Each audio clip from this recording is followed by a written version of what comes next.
Before we begin today's show, I want to invite you to join me for Explore Purpose Live, this time on the Clubhouse app.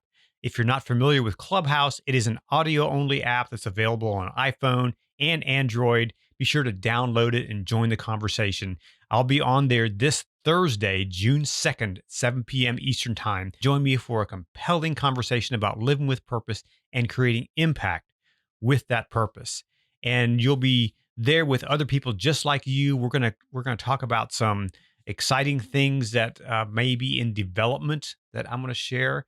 So be sure to tune in Thursday, June 2nd, 7 p.m. Eastern Time on the Clubhouse app. I look forward to connecting with you there.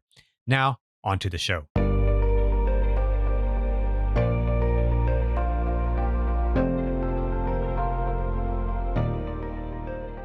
Welcome to Explore Purpose, the podcast designed to inspire you to live a life of purpose so that you can make a greater impact on the world around you. Hi, my name is Conrad Weaver, and I'm your host and excited that you are here today listening to this show. Thank you for stopping by. Start with who. What does it really mean to live with purpose? And how do you discover what that is?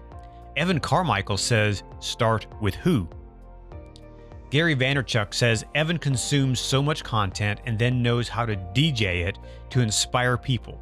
Grant Cardone says if you're listening to Evan, that means you're into success, and if you're a friend of Evan's, you're a friend of mine. At 19, he built and then sold a biotech software company. At 22, he was a venture capitalist raising millions of dollars, and now he runs a YouTube channel for entrepreneurs with nearly 3.5 million subscribers. He's written 4 books and he speaks globally, and he wants to solve the world's biggest problem. Today, he's my guest on the Explore Purpose podcast. Stay tuned for my conversation with the one and only Evan Carmichael. Hey, if you enjoy this podcast, please invite your friends to listen and leave a rating and review. I'd really appreciate that. Go over to Apple Podcasts and give me 5 stars on there and leave a review. It really helps us get the word out and helps other people to connect with the content. If you find this valuable, please share it with your network. And now, here's my conversation with Evan Carmichael.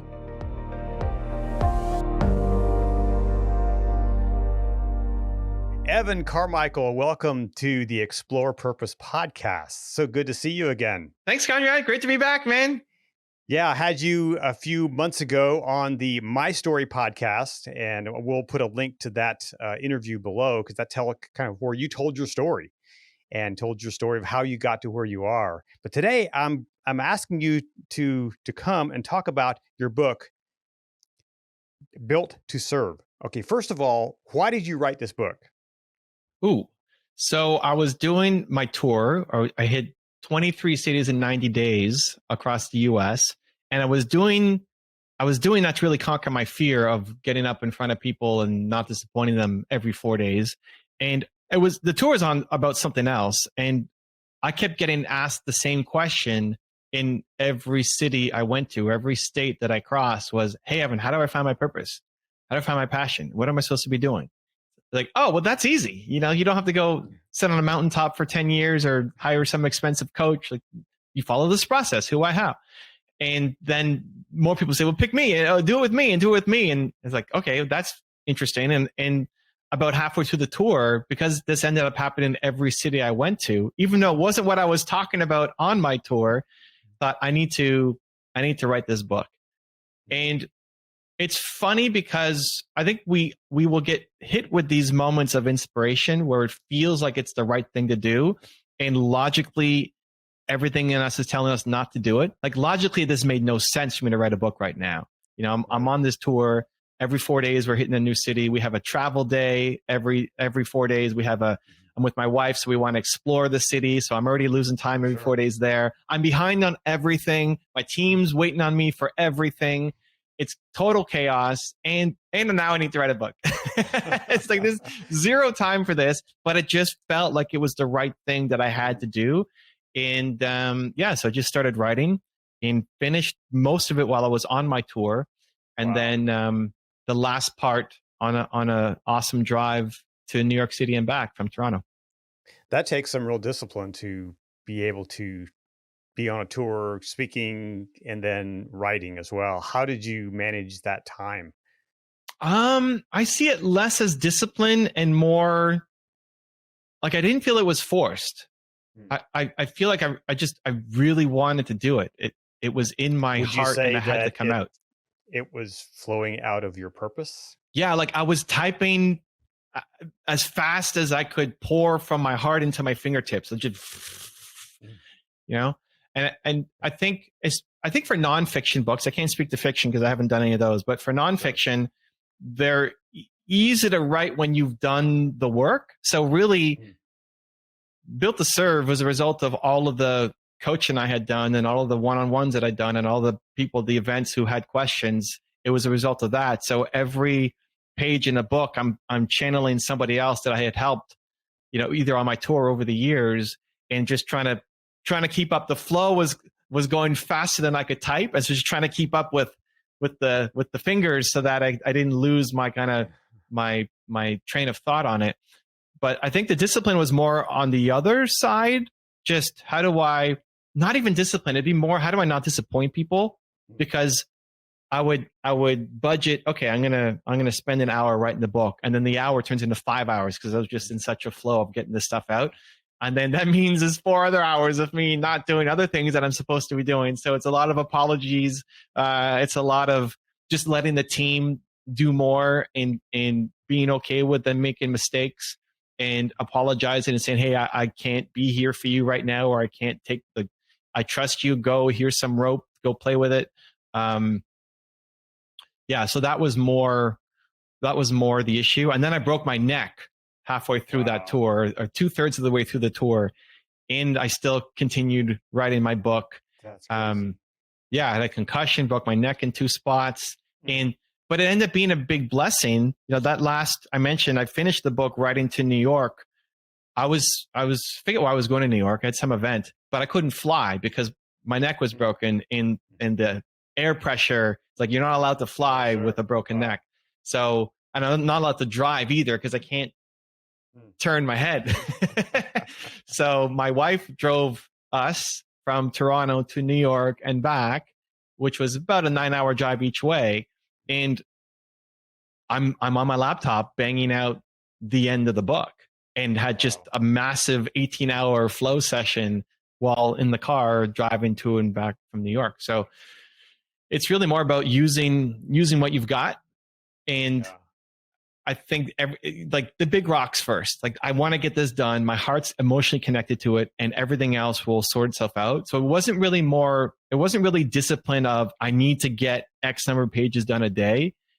It was more, this is in my heart and it just has to come out while I'm feeling it right now, because I hope I'm going to make something magical. Just earlier this week, or actually last week, I read a quote I'm reading Don Miller's book, Hero on a Mission. And he had a quote in there where he talks about using what you have. And so many times we are pining for something greater, for the thing that we don't have, more followers, a bigger boat, or whatever it is, and we forget that we have something in our hand that is valuable that we can use. And I think that's a huge thing. So in your book, and early on, you talk about your who. I want to talk about that, your core value. So when I'm working toward discovering my purpose, why is it important to know my who? Yeah, so I take people through a 3-step process: who, why, how. Who is your most important core value? Why is your purpose? And the how becomes your passion. And so those are usually the 3 big questions I get asked. Like, well, how do I find out who I am? What's my purpose here? And what's my passion? Like, okay, well, those are your 3 questions. So the who, people have understood, I think, the value of having core values. A lot of companies have a list of their 14 most important core values, but nobody knows what they are. And nobody, even the CEO of most companies, probably couldn't list their 13 or 14 core values. And if you don't know what you stand for, then you're not living the life that makes you happy and fulfilled. And so if you feel like you're being pulled, like, why is this so important? Well, everybody has an opinion of what you should do with your life. And if you feel you're being pulled in a million different directions, and that you're just going to disappoint this person if you do this and disappoint that person if you don't do that, you don't have bearing on what you what you should do in your life is because you don't know who you are and what you stand for. So my who is belief. I want to spread more believe to myself as well as to others. Anytime I'm not happy, it's because there's a lack of belief in myself or because I'm not feeling like I'm contributing enough belief to the world. It makes it a lot easier for me to make every decision in my life. Coming on this show, a second time, or the rebranded first time, I guess, is like, hey, I'm going to have a great conversation with Conrad, and hopefully we can spread more belief to the world as well. So it's an easier yes versus something else. Most people are in quicksand. In figuring out what your who is gives you the rock to stand on and make those difficult decisions that end up creating an amazing life for yourself. What happened in your life when you discovered your who, and how did you discover that? Was it something inside of you that you had to pull out? Or what was that process like for you? So it started out, it's a great question. It started off with me just feeling not happy. I couldn't understand why. I felt like I had more inside me. I felt I wasn't living up to my potential. And I didn't know what the problem was. I was having some success. I had my YouTube channel at the time. It wasn't very big. And I had my website that was growing pretty popular, but I didn't feel like I don't know, something was missing. And I first saw it through the lens of my business, where I said, I need a tagline. The problem is I don't have a tagline for my business. It's everyonecarmichael.com, but what's my tagline? And as I got into that, I realized, okay, it's not just a tagline, but it's like, what does my company stand for? And as I dove into that, I realized, well, it's not just what my company stands for. It's like, what do I stand for that then I bring to my business? It's not about core values of the company. It's core values of the founder, of you, that you then bring to your company. And so it's peeling back what I thought was just the problem of, I just don't have a marketing slogan for my website. Ended up going down this deep dive of personal discovery to try to figure out, what do I stand for as a human? It's not really anything I don't know. We don't learn this in school. Nobody ever asked me that question. I never asked myself that question. It was a foreign concept, I guess, at the time. And this took me multiple days. I mean, I've outlined the process now of how people can do it so you can get there faster. But for me, I didn't have a process to follow. So I just started making notes and writing things down. And I believe was on the list initially, but a bunch of other things were on the list too. And I came back the next day, and believe I liked it for some reason, but it felt like it was too big. Like, who am I to be the believe guy? Like, believe is just such a huge thing. And it's funny how we talk ourselves down from our big ideas, right? It's not even telling our friends and our family. It's our own voice in our head tells us that we're not good enough and we can't do these big things. So that was me to say, well, believe is too big a word. So I need to make it believe in entrepreneurs or believe in something else. And I filled up a list again, and none of them felt right. So I came back the next day and I said, you know what? I'm just going to do believe. It just feels like that's the thing. But I didn't have a high degree of confidence in it. And so I started doing small tests. And the first one I did was a newsletter. So I sent a newsletter out to my list talking about believe and what it meant and why I think it's so important. And it ended up being the best newsletter that I sent out that year in terms of engagement and response. And even my sister wrote back to say, hey, I actually read this newsletter. This is like the punch to the gut and loving, support that only a sister can give you. And then I made a video about believe. And my best video on my YouTube channel at the time had 100,000 views in a year, which I was so excited by. 100,000 views. Holy cow, what a video. But it took a year to get there. This video on believe hit 100,000 views in the first month. Wow. And it just blew up. And now it's over a couple million views. And it's not that believe is just the magical word. It's magical for me. And so because it's who you are. It's at the core. Essence. Yeah, exactly. Yeah. I mean, you said it exactly right, Conrad. And so everything that I touched around believe just did better because it felt more me and what I was trying to create. That was my next question. How did that understanding transform you and your business? Slowly.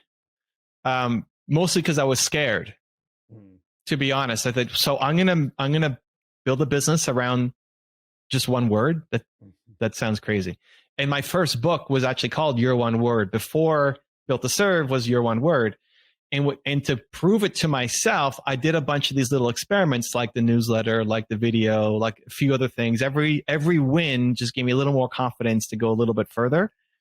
And then I challenged myself to say, well, am I the only one who's built a business around one word? Built a life around one word? Have other people done it?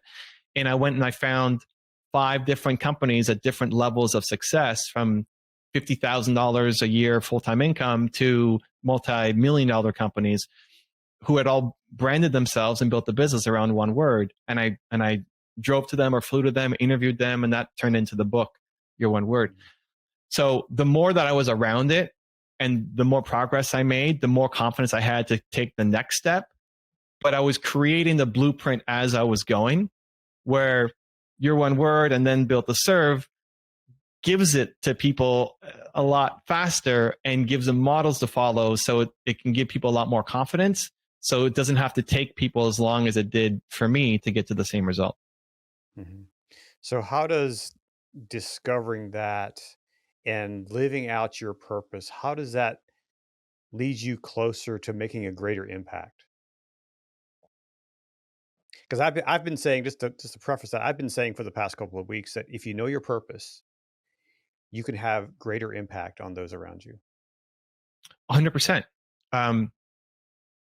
Humans are built to serve. So that's why I called the book Built to Serve. Like, I fundamentally believe that humans are built to serve, and that if you're not happy, it's because you're not serving, because you feel like you don't matter. We all want meaning in our lives. We all want to feel like we're going to wake up today and we're going to do something that matters, right? I wake up today, I look at my calendar, Conrad, round 2, let's go. We're gonna have a great conversation, change some lives, right? Most people look at their calendar and they're not happy with what they see, and a lot of it is because they feel like today doesn't matter. They look at their calendar and say that, you know what I make today is not going to mean anything to anybody. I'm just going in, collecting the paycheck. Nobody cares. And if that's your day for too many days, that leads to anxiety and stress and depression and suicide, because you feel like you don't matter. Where if you felt like today is going to matter and mean something to somebody, you're going to have a different level of energy. You're going to have a different level of happiness. We are hardwired to want to serve and help others. Now, some people want to serve the world. You and I want to have a bigger impact. We want to have a big reach. We want to change millions of people's lives. And some people, like my wife, don't have a big mission, but want to serve the 25 closest people to her, the close friends and family. And she's the glue for our family, remembering everybody's birthdays and presents and anniversaries and all of that stuff. And we need people like that. We need people of all different types of purposes, right? Yeah. And either way, whether you're looking at myself or Nina, my wife, we both want to serve. We both want to feel like we matter and we mean something and we're having an impact on somebody's life. Just for her, she sees it in our kind of nucleus family. It doesn't have a giant purpose. And for me, I want to change the world. But in either case, we're searching for that impact. And so if your purpose leads you to be able to do that. So it starts with your who, which is your most important core value. Mine is believe, hers is care. So that's the path. Like I will find purpose, meaning, happiness by helping others believe in themselves more. She will find it by helping people care. Like she's going to care about them. It's always something positive too, which makes me really optimistic for the human race. It's like every time I've done this with people, it's always been something positive. Nobody's who has ever come back as death or killing or something. Like it's not how we're wired, right? Well, we want to be good. It's like we want to be good. So why is there so much negativity and upset and poison and vitriol? Why? Well, because people are hurt. And there's the expression that hurt people hurt people. Mm-hmm. And if you think about yourself or myself on bad days, on stressful days, on pain-filled days, anxiety-filled days, even though we have a positive message, have we always shown up as our best selves? Have we ever, done something that we're not proud of and looking back? Did we ever treat somebody rudely, that we wish we could take back? Why? Because we were stressed out and in pain, right? And so people who are lashing out, I don't like the term haters, for example. I don't think those are good people who want to serve, and they can't find a way to do it, and they're in so much pain that they just lash out at somebody else. And so that's what I'm trying to, we're trying to heal the world. Like, if everybody can figure this out, what you stand for, and recognize that's the path you find in purpose and your passion, then it leads to a much better life for people, but also elevates all of humanity. Can your who change over time?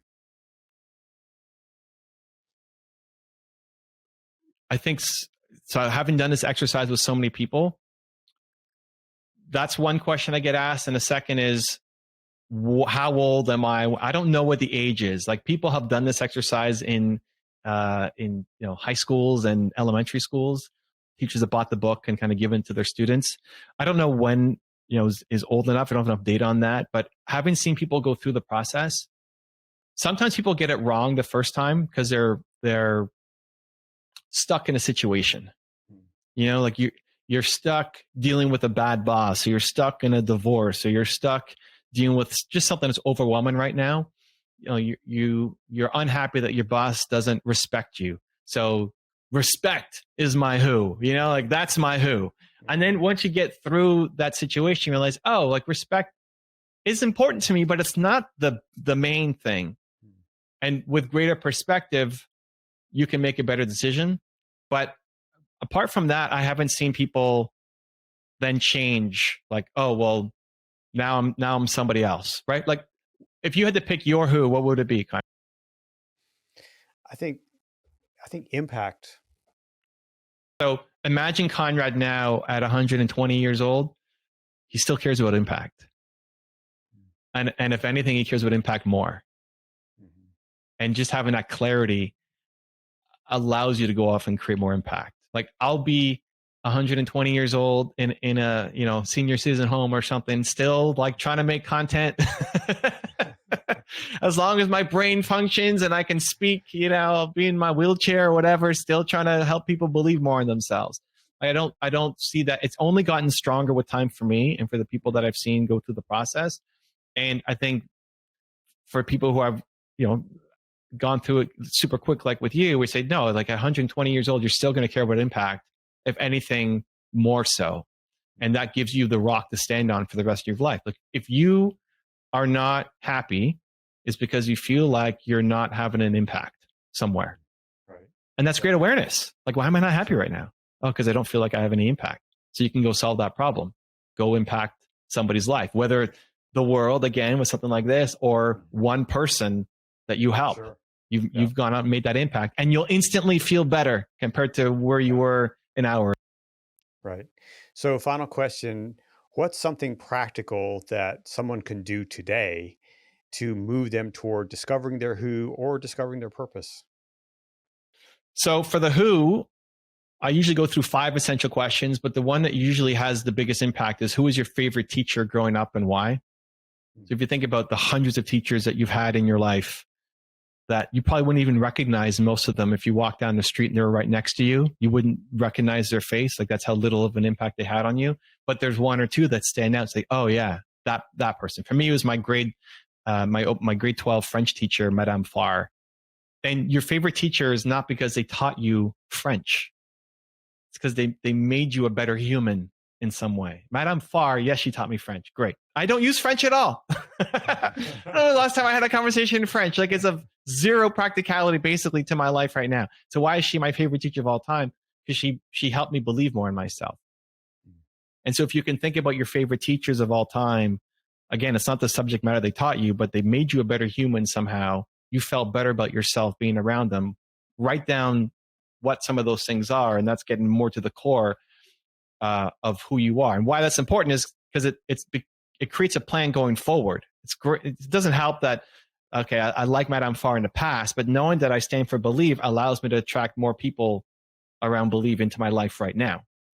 And then quickly on the purpose exercise, just figure out what your most painful moment of all time was as a human. When did you feel the lowest? When did you feel the most depressed or stressed out? When did you feel the most worthless as a human? Your purpose is to help other people who are like that. Your purpose is to help the people who currently are who you used to be. Because we'll love doing acts of kindness, and you'll love holding the door for somebody or letting them ahead of you in line or buying the coffee for the person behind you. Like, we like these little acts of kindness. That'll fire.